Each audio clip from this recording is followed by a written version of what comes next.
long-term care and catastrophic elder care expenses can decimate legacy plans and financial plans of generations, as we talked about. Hello, everyone. Welcome to the Twin Shores Financial Podcast. My name is Timothy Nihill. I am the founder and CEO of Twin Shores Financial. First of all, happy holidays to everyone out there in this holiday season. What we're going to talk about today is a fantastic holiday topic. We're going to talk about elder care and long-term care and long-term care insurance. I know this sounds absolutely exciting, but at the same point, I think it ties into some recent information that just came out for Vanguard, where they just published that Americans in general are going to be woefully underprepared for their retirements and their retirement incomes based on their current strategies today. So if you want to learn more about that, obviously follow our channel here and follow us on Instagram, Twitter, etc., because we will have more details around why that's the case, as we've been on the, I'd say, front lines and trying to help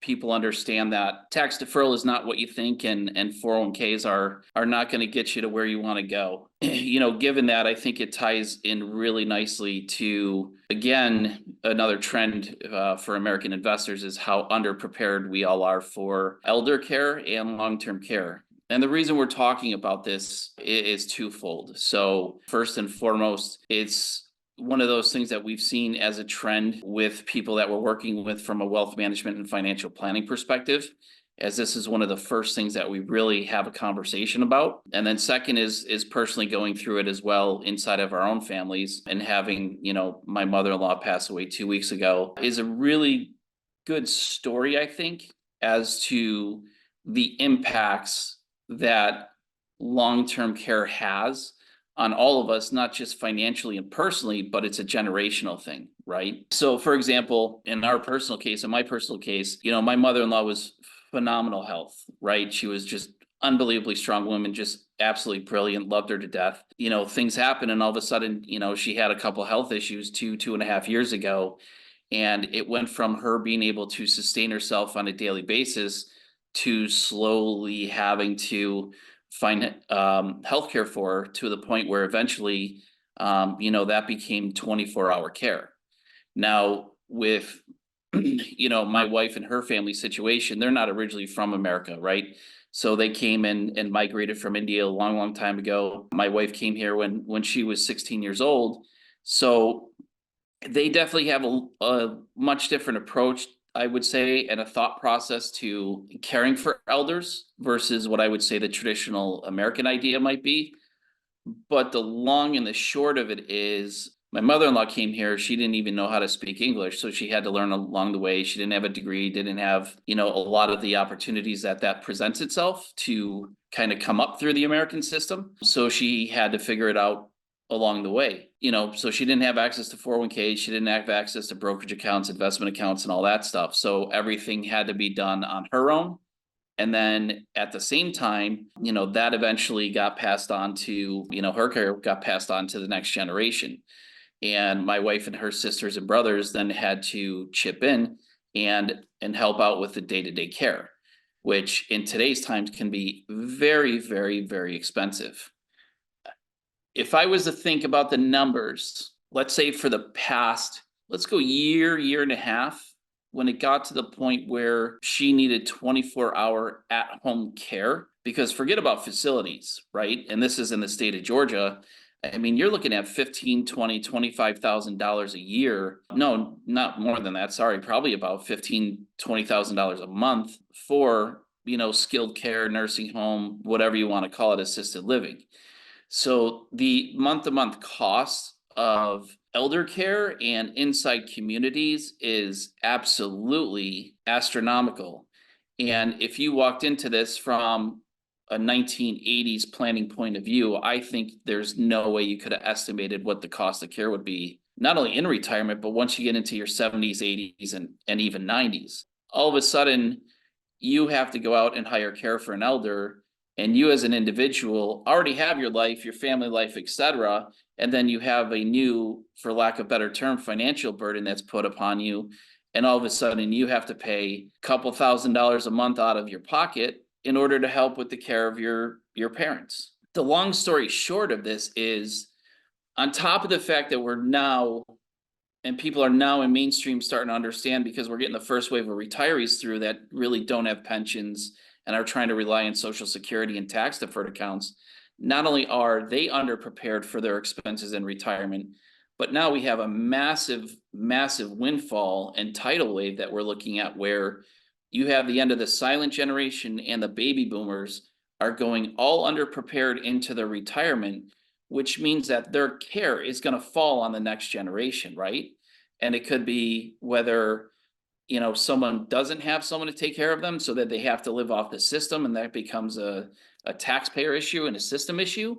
Or you have your children and grandchildren now have to step in and help out for the care of the older generations. From our perspective, this is a very interesting topic, because it's one that most people try to avoid and quite frankly don't have. Part of it seems to be the shame in getting old, that it's a mentality of shame, that getting old means that you're frail and weak and yada yada yada. That's seems to be a very, very popular belief system and approach. When we have these conversations with people, we don't see that as the case. This is a major miss that I would say 90% of people across the United States have. It's this elder care and how you're going to take care of the next generation. And then on top of it, it's for yourself. What do you have in place for your long-term care when you get to that point in the road? Because long-term care planning does not start when you're 65, 70, 75 years old. It's way too late. You've already messed up. So for most of the people that don't have financial plans, that have no long-term care insurance, they have only savings and maybe Social Security, et cetera, that entire financial burden will then go on to the next generation. And that becomes a problem for the children and even the grandchildren, because what is underprepared for in the older generation then has to be made up by the younger generation. And then because you have to make that up from that generation, it ultimately ends up in the generation after that. So the underpreparedness of elder care and long-term care goes from one generation to another, and it's a financial burden that's passed on over and over again. Just like with retirement, and we're starting to understand how underprepared we are there, I would say we are way more underprepared for long-term care and elder care. And these are conversations that I know it's the holiday season, but quite frankly, it has to happen. Like with my situation, my grandparents have passed on. My parents are getting older and starting to retire and move into retirement. So they're going to have to start living off of their assets. And I know that I'm, as the older son, I have a very, very critical role, not only in helping my parents with their retirement and sustaining their lifestyle that they've become accustomed to, but on top of that, we've had the conversations around what is going to happen should they need long-term care, should they need assisted living, should they need at-home health care. And these conversations have happened because the costs of this are so astronomical that the majority of Americans just can't afford it. What happens if you're 55, 60, you're getting close to retirement, and your parents have to go into a facility because they outlived their money, and that facility is costing $15,000 to $20,000. Where's that money coming from? You also run into those cases where you have to run into the Medicare, Medicaid spend downs. And most of the time when we get to those, that's a 5 to 7 year planning process that is just way too late at that point in time. It's a very important thing to think about around the holidays, because long-term care planning starts in your 30s, your 40s, and your 50s. It doesn't start in your 60s, your 70s, your 80s. And on top of, the financial planning side of things, when you're in the family dynamic, you have to understand that from this perspective, this is a generational thing. So this really is part of your estate plan. It's part of your personal planning. It's part of your generational planning. And this is a topic that you don't have to necessarily have as family members, during the holiday season, because obviously who wants to talk about long-term care and, hey, mom, dad, love you. What happens when you're going to get, old and possibly need care, and we're going to have to take care of you? That's not necessarily what you want to have over the conversation you want to have over eggnog or anything like that. But at the same time, it is an observation, right? When you're with your family and you're looking around at your family, where do you stand in your family dynamic? Where do you stand in your family hierarchy? Are you at that older generation that's going to be moving into this phase of life? Because it's unavoidable. And if that's the case, have you done what needs to be done so you don't pass on any financial burden to the next generation, right? And then on top of that, if you're that generation, what's your plan? Are you going to go in a facility? Are you going to try to stay in your home? Are you going to move in with your children? Because I've watched that from a personal perspective, and with my wife and her family, it was never necessarily their intention to have their mom living at home with them in the manner in which it ended up resulting in. It's just one of those conversations that at some point, and it makes sense, early 2024, when you're getting into, all right, it came out of the holiday season, it's a new year, and I want to make sure my finances are rocking and rolling. This has to be top of the line. It's estate planning, it's long-term care and elder care planning. Like, if you have not done anything here, this is a mandatory must that it has to be done today, and it just can't be delayed. When you're sitting around and hanging out with the family, just where are you in your family hierarchy? And if you're sitting in a position like myself, and and along with my brother, obviously, but we'll take the lead together on what happens with our parents, but then also our personal selves, because we're at the age where we have to think about this. And then we have to think about, okay, so I know that if I'm going to live another 50, 60, 70 years, not only do I have to be prepared for that, I also have to figure out my long-term care. I also have to figure out what's going to happen when I have these needs, decades down the road. How do I want that to impact my children as well? Those conversations are changing, because if you're a Gen X, Gen Y, millennial, etc., your average life expectancy is probably going to be at least 100 to 150 years of age. With the developments that are happening in science and DNA technology and genetics and epigenetics and things like that, I would say I would put my money on this. By the time the year 2040 rolls around, there will be a pill that you can modify your DNA and return your body to, from what I'm seeing and reading, is anywhere from the age of 35 to 40. And then that body, with how it's set up, could potentially carry you to at least 150 years old. That changes the dynamic of what your future life looks like, because our longevity numbers are going up. They're not getting shorter. They're going longer on the spectrum. So if you're a financial planner, the default today when running a financial plan for someone who's 30, 40, 50 years of age is, oh, you're going to live to, let's say, 88, 87, 89, maybe 90. We like to carry ours out at least to 100, 110. You have to start pushing up the spectrum on that, because now we're in a position as our generation where we have to plan for another 20 to 30 years that our parents did not have to plan for. And I think it changes the dynamic of things too, because if you're someone who's in your mid 40s and 50s, you're like, wait a minute, I still have a long time to go, right? So now it becomes a quality of life conversation. It's a very interesting thing that, depending on where you are in the spectrum of your life and your family dynamic, this whole planning for elder care, both for elders and your own self, becomes not only a hot topic because it's very, very personal, but it presents itself some tremendous, opportunities to not only generate, from our perspective, financial wealth, but to generate and protect legacy wealth. This is one of the things that, like I said before, when you're hanging around for the holidays, just take a look, observe the room. Where are you? Who are you? Where are you on this whole family hierarchy, and where do you fit in? Not just for yourself, but for the generations above you and the generations below you.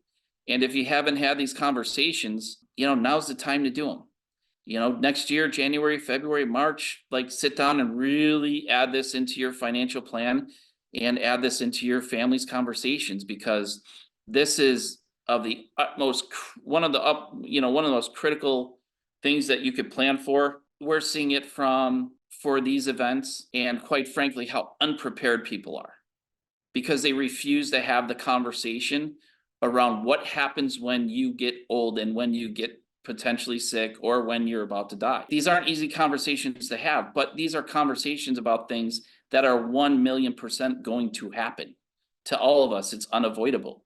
So the more people delay on this, the worse off their entire financial situation gets, and the worse off their legacy financial situation gets. The other thing that we want to tie into this is how the long-term care and elder care industries are changing, right? Like we do a lot of investing into senior housing, senior home developments, things like that, which is really obviously we see as a really good investment opportunity because there's just such a need there, especially for as a silent generation passes on, and then you have the baby boomers now move into this next phase where they become 65, 70, 80, 90, etc. The dynamics of the long-term care industry have changed as well, especially from a financial planning perspective. So in the past, in order to protect your family from this, and it's really long-term care and catastrophic elder care expenses can decimate legacy plans and financial plans of generations, as we talked about. When you're looking at this, you want to say, okay, I have maybe my older generations,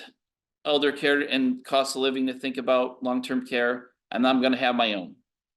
And you have to say, okay, what's the risk? We know these expenses can be high and catastrophic. Then I have to think about, okay, do I want to self-insure this risk where I have a dedicated pool of money and assets that are growing over time that are going to essentially pay for myself and even my spouse's long-term care? So we can direct the way that we want to move into this phase of our life. Or is this something that I want to say, I want to transfer the risk and have someone else be responsible for the risk of all of this stuff? And that's where insurance comes into play. And traditionally, the way the insurance world worked is you would go to someone like John Hancock because they had the absolute Cadillac of long-term care insurance back in the late 90s, early 2000s, and you would pay them 10, 15,000 a year in premium.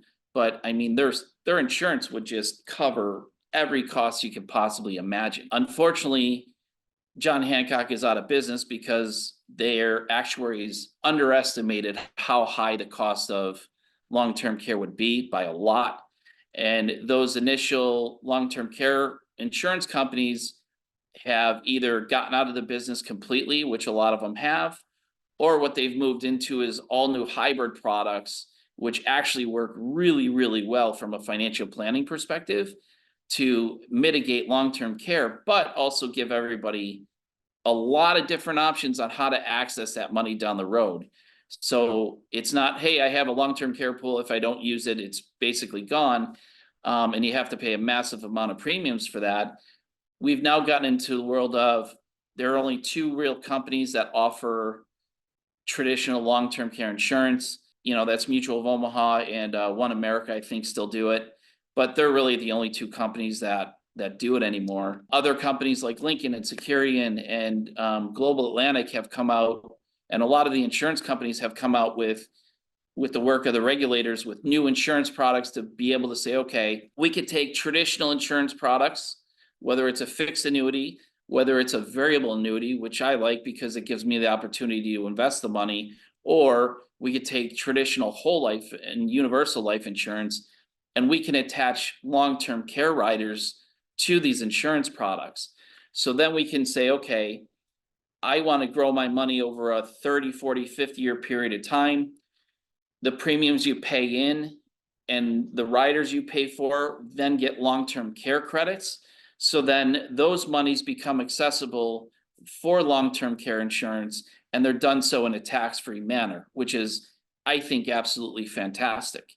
And then for those people that get into these situations, and let's say they have really, really healthy retirements, and they're really, really healthy up until the point of death, and they don't use their long-term care pools, well, then you have death benefits where you get tax-free money to the next generations. You're growing your money tax-free in a cash value. So you have a tax-free investment account that's available for you. These are really, really cool changes that have happened. And I say the developments have really starting to take place over the last 3 years, to where if you're sitting right now and you're sitting in my seat where you're that Gen Xer in the middle and you're in your 30s, your 40s, and your 50s, and you haven't taken a look at this yet, this has to be first thing you talk about and have a conversation about in 2024. This is not something that can wait. Same with retirement planning. But the cool thing about it is, as an industry, the industry and the insurance industry has adapted so well that we're now put in a lot better position to where we could take one of the most catastrophic generational risks that we see in financial planning today and mitigate 90% of the catastrophe that could happen, to families with long-term care and long-term care needs. From that point of view, that's basically it. I know long-term care and elder care and all this stuff is a great holiday conversation. Just kidding. But it's one that's just massively important and quite frankly, one that's just not happening. And it should happen. You have to understand this is 100% going to happen to all of us. And it doesn't matter where you are in the spectrum.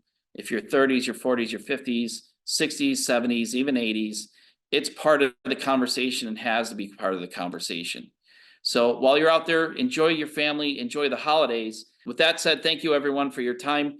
For more information, please like, subscribe, and follow us at Twin Shores Financial here on our social media channels. You can also visit us through twinshoresfinancial.com. Enjoy the holiday season.